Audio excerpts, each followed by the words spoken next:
নিজের অকর্মণ্যতাকে ঢাকার জন্যে, নিজের ব্যর্থতাকে ঢাকার জন্যে রাম মন্দিরই কি একমাত্র অস্ত্র ছিল? কি ভাবছেন আমি রাম বিরোধী? ভাবছেন বোধহয় আমি নাস্তিক। কোনোটাই নই। আমি এই দেশের একজন নাগরিক, যার কাছে সাধারণ মানুষের কান্নার শব্দটা মন্দিরের ঘণ্টার চেয়ে অনেক তীক্ষ্ণভাবে ঢোকে। আচ্ছা, কোন দেশে বাস করছি আমরা? করোনা অসুখটার নাম শুনেছেন? এমন একটা অসুখ যেটার জন্য মানুষ আজ মানুষের পাশে এসে দাঁড়ায় না। এমন একটা অসুখ যার জন্যে আজকে ছোট বাচ্চার গাল টিপে কেউ আদর করে না। সেই করোনা ভাইরাস চলাকালীন আজকে চিকিৎসা ব্যবস্থা উন্নত হচ্ছে না, আজ উন্নত হচ্ছে ধর্ম ব্যবস্থা, আজ হচ্ছে রাম মন্দির। একদিন যখন সারা বিশ্বের তাবর তাবর দেশগুলো ভেবেছিল কিভাবে অ্যান্টিভাইরাস বার করা যায়, তখন ভারত এবং ভারতের প্রধানমন্ত্রী ভেবেছিল ঘণ্টা বাজানো উচিত। যেদিন সারা বিশ্ব ভেবেছিল স্বাস্থ্যের কথা, যেদিন সারা বিশ্ব ভেবেছিল দেশের মানুষদের, ডাক্তারদের, নার্সদের স্বাস্থ্য ব্যবস্থা কিভাবে উন্নতি করা যায়, সেদিন ভারতের প্রধানমন্ত্রী ভেবেছিল আলো নিবিয়ে, বাতি জ্বালিয়ে, বাজি ফাটিয়ে করোনা উৎসব সেলিব্রেট করা উচিত। আর আজ আজ যখন তাবর তাবর দেশগুলি তাদের অর্থনৈতিক কাঠামোকে মজবুত করার জন্যে ব্যবস্থা নিচ্ছে, যখন তারা তাদের দেশের আর্থিক অবস্থাকে মজবুত করতে চাইছে, আমার দেশের প্রধানমন্ত্রী তখন রাম মন্দির স্থাপন করছেন। কারণ তাবর তাবর মহাবিজ্ঞানীরা, আমাদের দেশের কেন্দ্র সরকারের মন্ত্রীরা বলেছেন করোনা ভাইরাস তাড়াতে গেলে একমাত্র রাম মন্দির স্থাপন করতে হবে। দেশের মানুষের ট্যাক্সের টাকায়, দেশের মানুষের ট্যাক্সের টাকায় মোদিজি রাম মন্দির স্থাপন করছেন। কোনো প্রয়োজন নেই হসপিটাল তৈরির, কোনো প্রয়োজন নেই স্বাস্থ্য ব্যবস্থার, কোনো প্রয়োজন নেই মেডিসিন, ডাক্তার, নার্স। একমাত্র রাম মন্দির স্থাপন করলেই করোনা ভাইরাস চলে যাবে। আরে মোদিজি গ্যারেন্টি দিচ্ছে, যে মোদিজি গ্যারেন্টি দিচ্ছেন তো করোনা ভাইরাস চলে যাবে রাম মন্দির স্থাপন হলে, এই গ্যারেন্টি আপনি দিয়েছেন। আজ এই দেশটা কোথায় দাঁড়িয়ে আছে? বিগত 4 মাস লকডাউনে যখন প্রতিটি পরিবারের বাবারা বেরোজগার বসে আছে, মাইনে পায়নি, কতদিন হয়ে গেছে তার ঠিক নেই, সেই দেশে বসে যখন ক্ষুধার জ্বালা, সেই দেশে বসে যখন কান্নার হাহাকার, তখন কি রাম মন্দির স্থাপনই দেশের প্রধানমন্ত্রীর একমাত্র গুরুদায়িত্ব ছিল?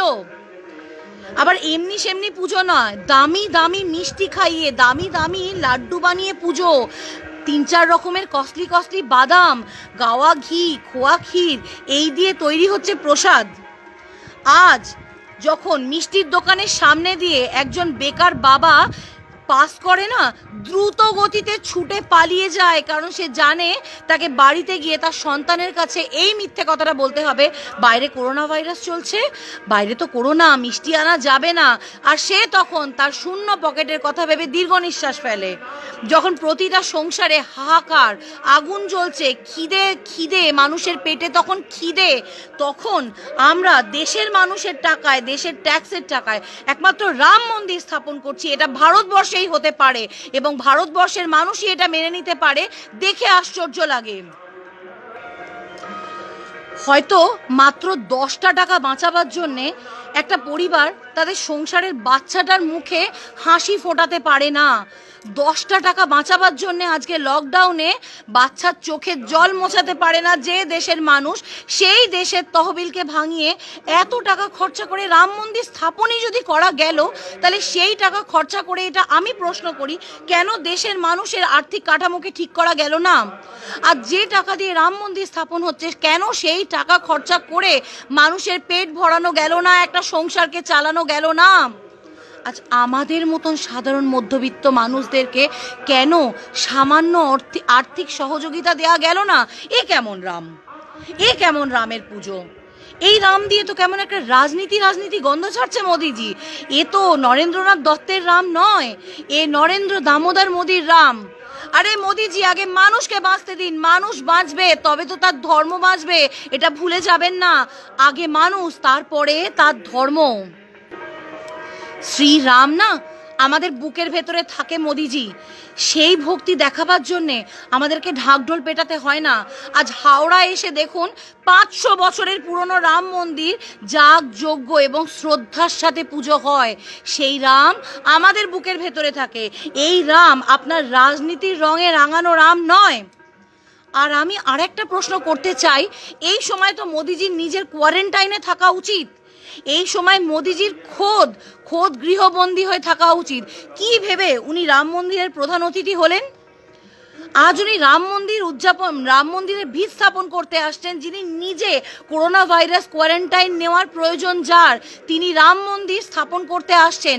আজ যদি এই পুজো দিল্লির নিজামুদ্দিনের সভা হতো, তাহলে এই কাজটা দেশ বিরোধী কাজ হতো। আজকে এই কাজটা রাম মন্দির স্থাপনের, আজকে এই কাজটা হচ্ছে অযোধ্যায়।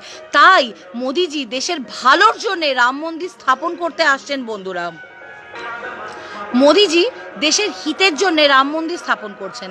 বেঁচে থাক ধর্ম, মানুষ না বাঁচলেও চলবে, কিন্তু মোদিজি যদি রাম মন্দির স্থাপনের পর করোনা ভাইরাস থেকে আমরা মুক্তি না পাই, যদি রাম মন্দির স্থাপনের পর ভারতবর্ষের বুক থেকে করোনা ভাইরাস মুছে না যায়, তাহলে অবিলম্বে আপনার পদত্যাগের দাবি জানাই।